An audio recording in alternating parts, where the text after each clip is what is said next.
대한민국 밖에서 더 나은 대한민국을 꿈꿉니다. 재외선거 신고 신청으로 당신의 마음을 표현하세요. 제21대 국회의원 재외선거 지금 신고 신청하세요.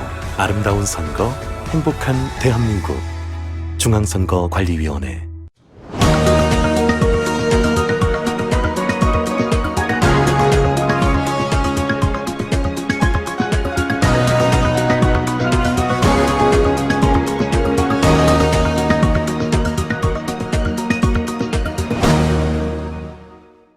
안녕하십니까. 오세아니아 위클리 이번 주 순서 시작합니다. 뉴질랜드 제신다 아던 총리는 120억 달러의 인프라 예산 중 5억 달러를 도로 건설에 투자하겠다고 밝혔습니다. 제신다 아던 총리는 국정연설을 통해서 이러한 내용을 밝히고 철로와 도로 건설 그리고 지역 보건 분야에 가장 많이 투자될 것이라고 말했습니다. 또 68억 달러는 오클랜드와 와이카토, 베이 오브 플랜티, 웰링턴, 캔터베리, 퀸스타운 지역의 교통 관련 인프라에 투자하고 보건 분야에는 3억 달러를 투자한다고 밝혔습니다. 아던 총리는 지난 9년 동안은 인프라 분야에 소홀해 왔기 때문에 이를 다시 진행하는 데는 시간이 걸릴 것이라며 그러나 지금은 제대로 잘 추진되고 있다고 전했습니다. 아던 총리는 이러한 대규모 인프라 투자는 뉴질랜드에서는 전무후무한 기회라고 말하고 기후변화에 대비하고 경제 성장을 촉진하기 위한 조치라고 밝혔습니다. 제신다 아던 총리는 올해 총선 계획을 발표한 지 하루 만에 오클랜드에 대규모 인프라 투자를 하겠다는 계획을 발표했습니다. 뉴질랜드 정부는 전체 120억 달러의 인프라 투자금 중 80억 달러를 도로와 철로, 병원과 학교 건설에 투자한다고 밝혔습니다. 이 중 뉴질랜드 최대 도시이자 전체 인구의 3분의 1이 살고 있는 오클랜드에 절반 정도의 투자가 책정될 것으로 보입니다. 오클랜드의 남북을 연결하는 새로운 도로 건설과 오클랜드 하버 브리지에 5km에 달하는 인도와 자전거 도로를 건설하는 데 3억 6천만 달러가 책정됐습니다. 또 9억 4천만 달러는 타우랑가의 두 군데 도로 건설 프로젝트에 사용되고 전체 인프라 투자금의 5%에 해당하는 4억 달러가 남섬에 투자될 것으로 알려졌습니다. 뉴질랜드 정부는 이러한 인프라 투자로 인해 9천 개의 새로운 일자리가 창출될 것이라고 말했습니다. 스코트 모리슨 호주 총리는 중국 우한에 살고 있던 호주인들은 크리스마스 아일랜드에서 금역한다고 밝혔습니다. 스콧 모리슨 총리는 코로나 바이러스가 번지기 시작한 중국의 후베이성에 살고 있는 호주인들을 크리스마스 아일랜드로 데려와 금역한다고 말했습니다.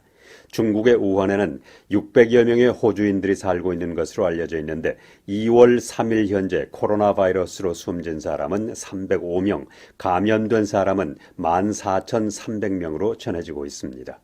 모리슨 총리는 중국에 가장 최근 입국한 사람을 제일 먼저 중국에서 나오도록 하겠다고 밝혔습니다.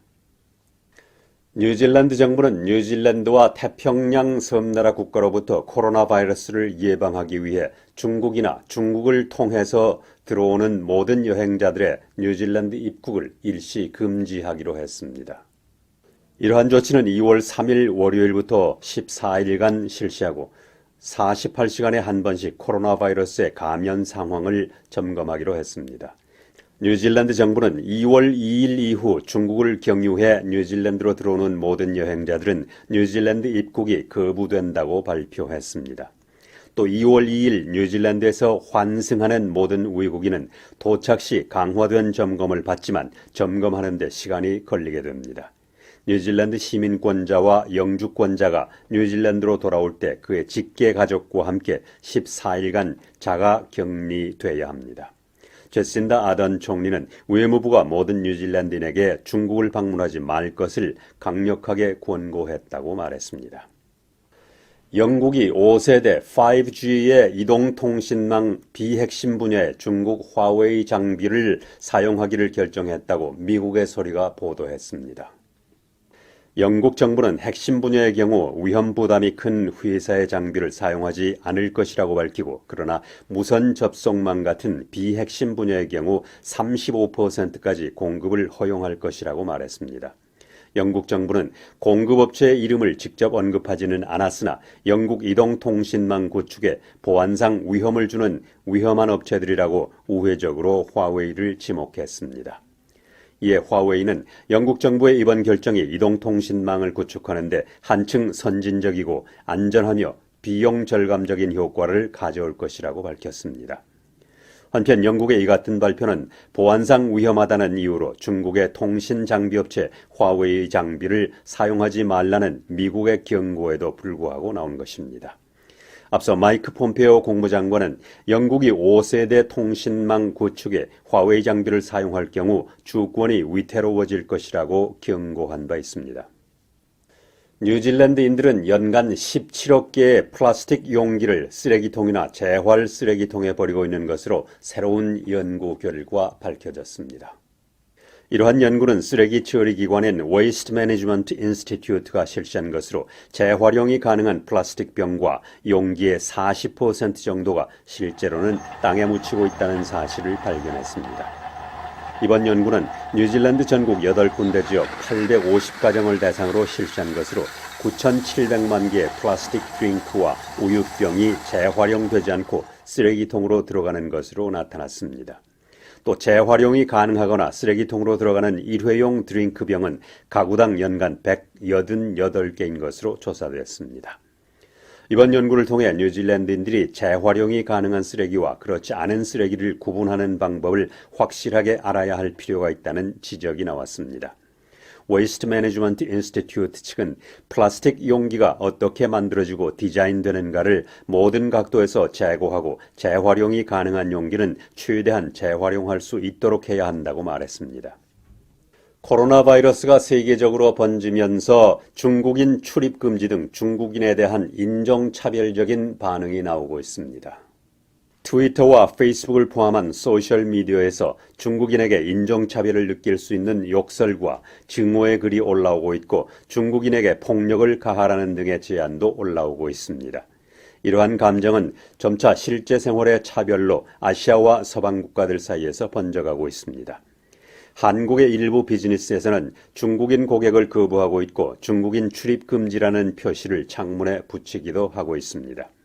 또 일본 학고내 과자 가게에도 우리는 바이러스의 전파를 원하지 않는다. 중국인 출입 금지라는 문구를 창문에 표시하기도 하고 있고 홍콩, 타이완, 캐나다에서도 이와 비슷한 현상이 나타나고 있습니다.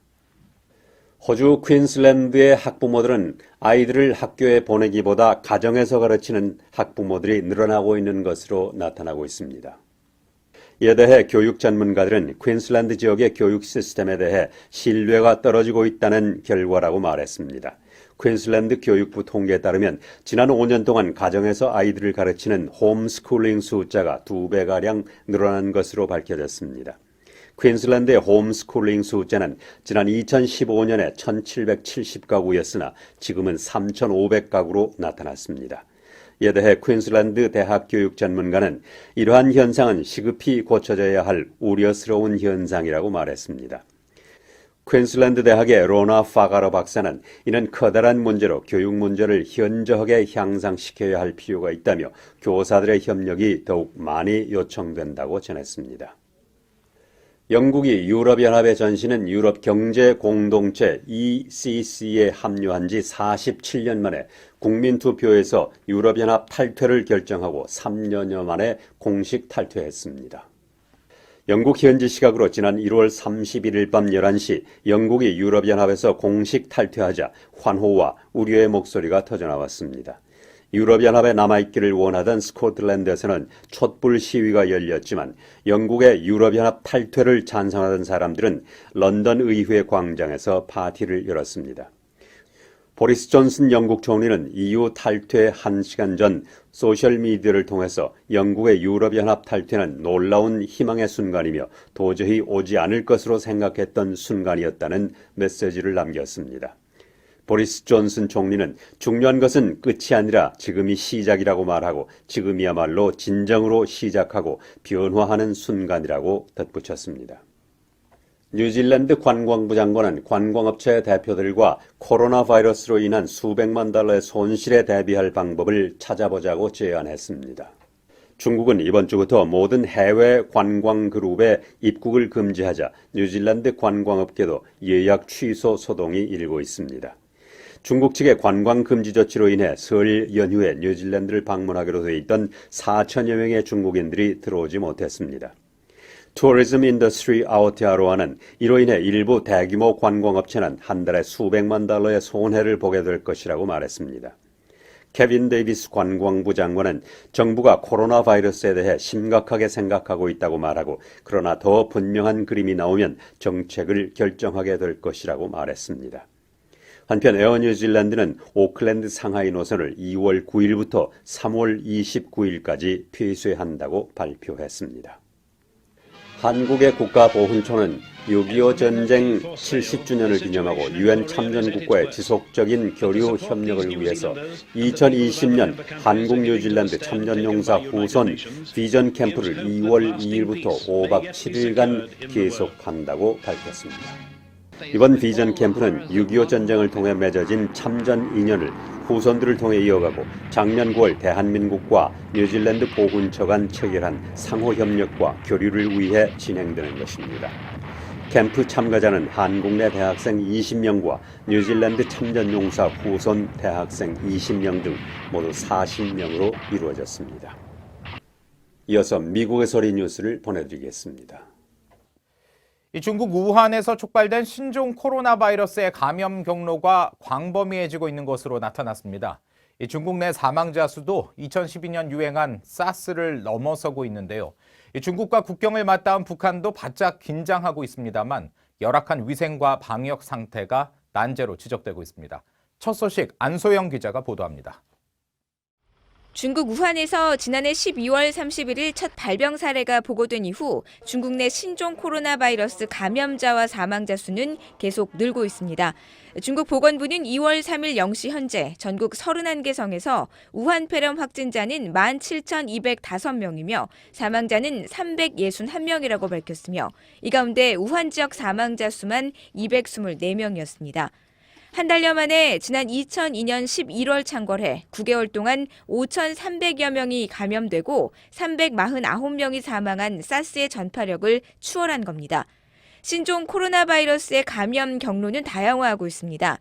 확진자의 소변과 대변에서 바이러스가 검출되면서 기존의 침방울과 공기 전파보다 더욱 광범위해진 겁니다. 북중 접경 지역인 단둥과 연변 등지에까지 다수의 확진자가 발생하면서 북한은 바짝 긴장하고 있습니다. 중국 베이징에 이어 러시아 블라디보스토크 항공 노선 운항까지 중단시킨 북한 당국은 연일 관영 매체를 통해 우한 폐렴 방지법을 알리고 있습니다. 태영호 전 영국 주재 북한 공사는 이 같은 북한 당국의 조치는 북한의 열악한 위생과 방역 상태 때문이라고 지적했습니다.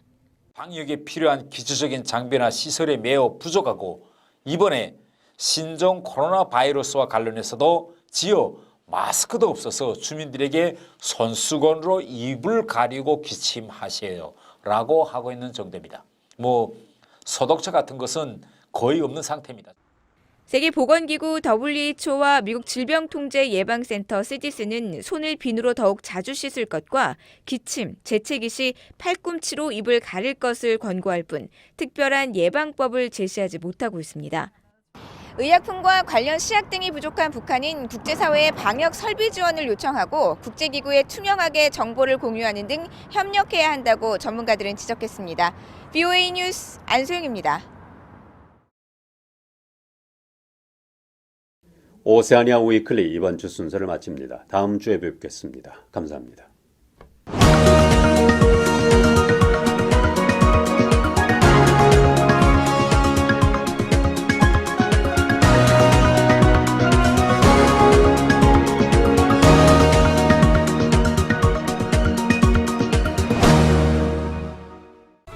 대한민국 밖에서 더 나은 대한민국을 꿈꿉니다. 재외선거 신고 신청으로 당신의 마음을 표현하세요. 제21대 국회의원 재외선거 지금 신고 신청하세요. 아름다운 선거, 행복한 대한민국. 중앙선거관리위원회